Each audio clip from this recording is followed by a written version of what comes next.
It's your boy, Marky, yo. And we back at it again with another reaction, man.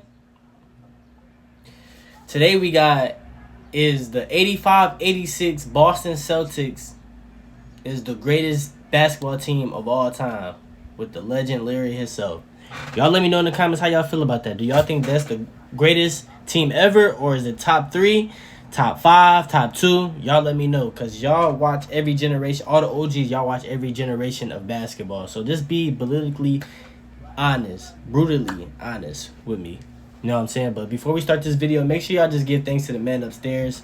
I just pray that everybody right now watching this video right now, I pray that none but blessings and opportunities come y'all way, man. You know what I'm saying?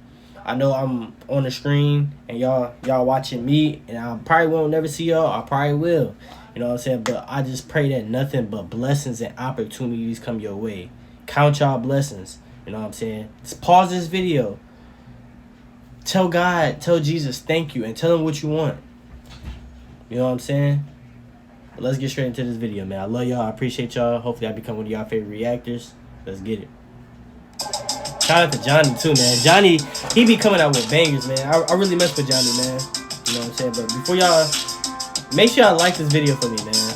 Every video, if y'all tuned in, all I beg is for a like. You know what I'm saying? Comment, subscribe. It's free. Thank The you. 1985-86 Boston Celtics. They are universally recognized as one of the greatest teams of NBA history. Although the 80s were defined by super teams and rivalries, the 86 Celtics were never seriously threatened by any opposition that season.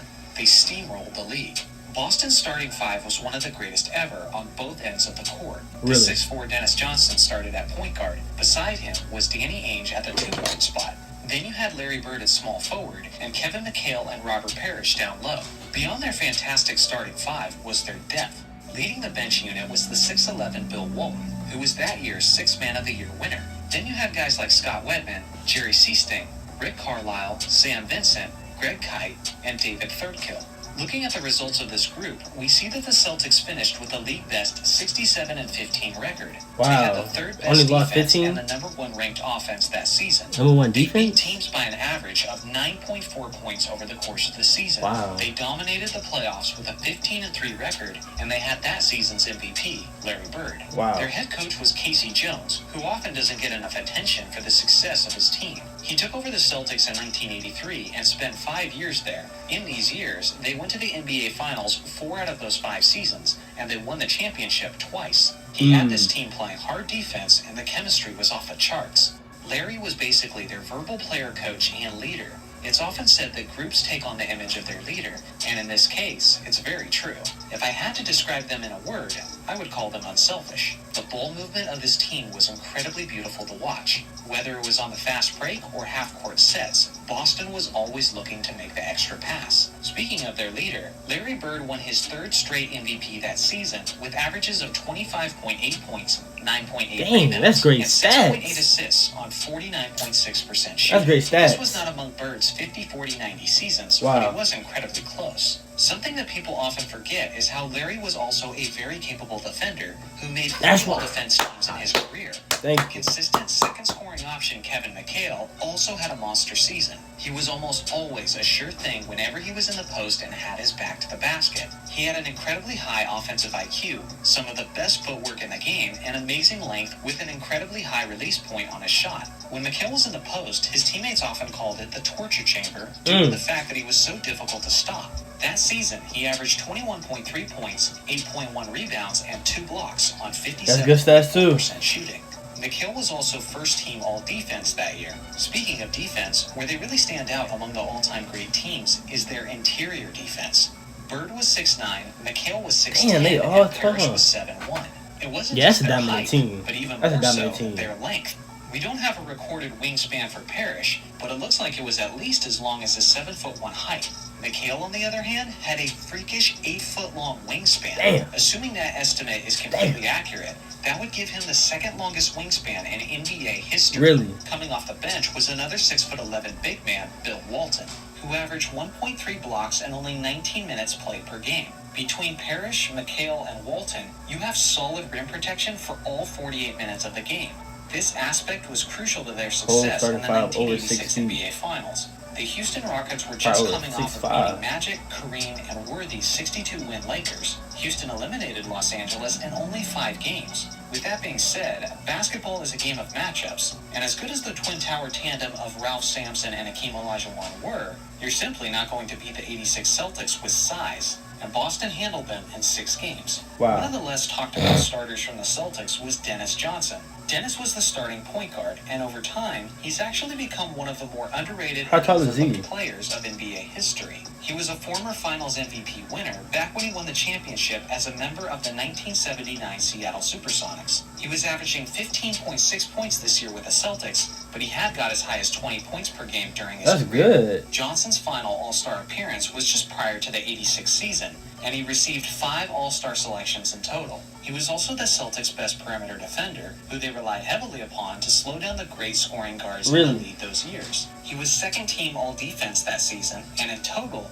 DJ received 9 All-Defense team selections over the course of his career. He was also known to be a big-game performer and had a smooth mid-range jump shot.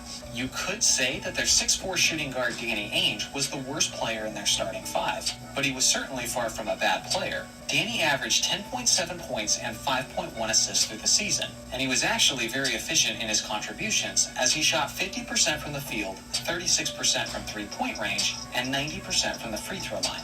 Danny was also incredibly scrappy. He was a big trash talker. Look at him. OG floppers of NBA history, which can easily be seen as a negative, but I can tell you as a Lakers fan who watched him play, there were plenty of times where Danny knew how to get under the offensive player's skin and would get the ref to make the crucial calls when they mattered most. It was super frustrating to me, but only because he was good at it. The Celtics were never seriously challenged in that postseason run.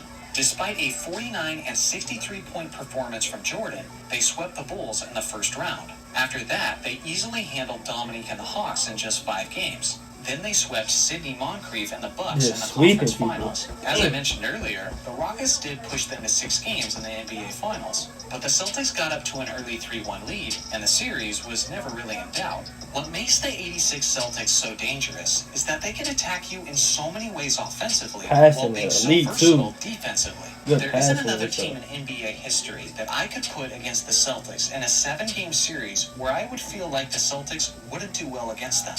On offense, they could run the fast break, but they could also slow it down and run things through the post. They could pick and roll you all day with their bigs.